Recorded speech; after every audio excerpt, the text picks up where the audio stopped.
కనుక వీళ్ళేదో ఉక్రోషంతో, అసూయతో, కడుపు మంటతో ఇలా హిందూ గ్రంథాలను వక్రీకరించేసి సునకానందం పొందినంత మాత్రాన వీళ్ళు పీకేదేమీ ఉండదు.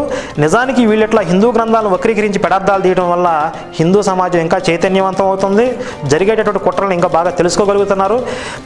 రీసెంట్గా ఎస్పెషల్గా ఈ పాస్టర్ అప్పడాల మాట్లాడినటువంటి దేశద్రోహ వ్యాఖ్యలు, బ్రిటిష్ వాళ్ళు మా తల్లిదండ్రులు, వాళ్ళే ఈ దేశానికి మంచి చేశారు, దేశభక్తులందరూ కూడా దుర్మార్గులు అన్నట్లుగా వీళ్ళు మాట్లాడినటువంటి ఈ దేశద్రోహ వ్యాఖ్యలను తీసుకుని సెక్యులర్ హిందువుల్లో కూడా ఇది ఇంత ప్రమాదకరమా, ఇంత విద్వేషపూరితంగా చర్చల్లో బోధిస్తున్నారా అని చెప్పి అందరికీ అర్థమైంది. ఆ విషయంలో ఈ అప్పడాల పాస్టర్ మాకు బాగా హెల్ప్ అయ్యాడు.